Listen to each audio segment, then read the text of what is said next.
2 months ago I bought this Pollor Space Heater, and today I'm going to tell you how I've got on with it.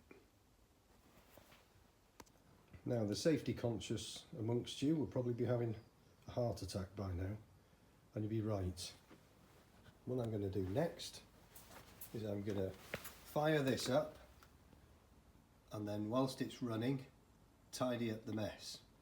So we've got starting temperature there of 5 degrees.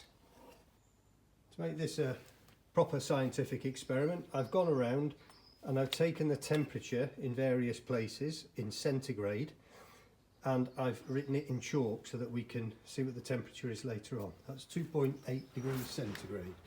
So there's another one on the floor there, on the bench, the vise, the wall, on there.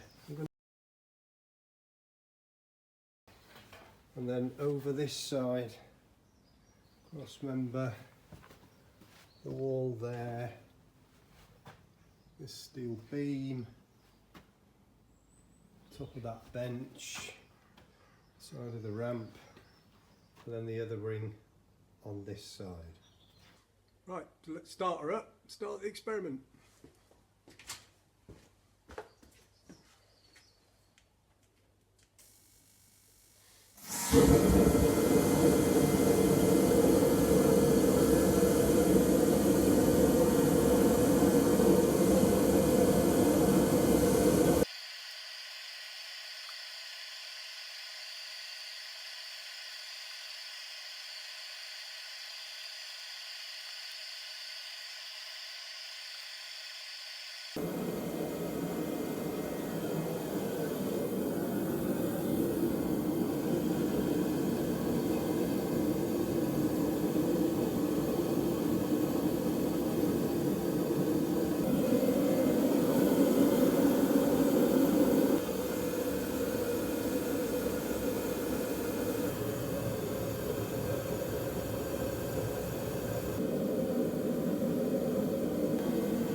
Okay, that's 10 minutes.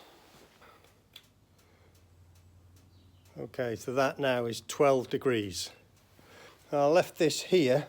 This is now about 4 feet away from the heater. So that's at 13, 14, and it's still quite cool to the touch. 2.8 right in front of the heater. It's now 14.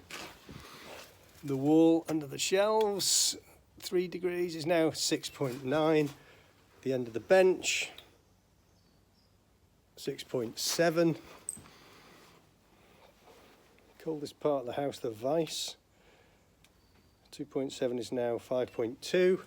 The wall by the vise, 7.1. Pillar drill, 13, 14, that's directly in front of the heater. Cabinet, 6.6. Shiny new cross member, 4.7. That's not in any direct line with the heater, it's way over there, so this means that that is the air really that's warmed that up. 2.8 behind the kitchen roll. Again, it's got no direct blow from the heater, this has got to be the air that's warmed up around it. Steel girder, 4.5. We're quite a long way from the heater now. This is a steel topped bench. It's gone up a whole degree. This is the furthest point I've tested. There's 2 degrees there. And then this is the far wing. There's been no direct heat on that. That's gone up 1.8. So after 10 minutes now, the temperature on the machine is showing 8 degrees. Let me show you what I'm warming up here, the area. The whole garage is 20 feet by 30 feet, thereabouts. I've got gaps like that all the way around. It's single skin steel profile sheets, 12 feet high at the highest part, and then I've got 2 more gaps way over there like that. So it's quite a drafty space to heat. I'm very pleased with this machine because I'm now 8 degrees is now, that's warm enough. And in fact, I want to take my coat off. So I hope that's given you an idea of how quickly it can warm up the space, and an indication of, if you've only got a small garage, whether you can actually use one of these things safely in there. Behind the heater there, the health and safety bods again will have noticed there's all kinds of stuff in cans and combustibles. And that's the back end where it draws the heat in, and the temperature there is 5 degrees. So that's perfectly safe at that end. There's about 4 foot between the front of this and that welder. And as you saw, I think it got to about 17 degrees in 10 minutes. It's dropping back down now. I bought this one off eBay. It cost about 160 quid. I'm not being paid by these people to advertise their particular Pollor heater. Other makes are available. Pays you money and makes your choice. But this was the smallest, cheapest one I could find. And one last word of warning. If there's anyone you know that might come in your garage and switch this heater on, make sure you give them the safety briefing first. Look what number 2 son's done to my crate.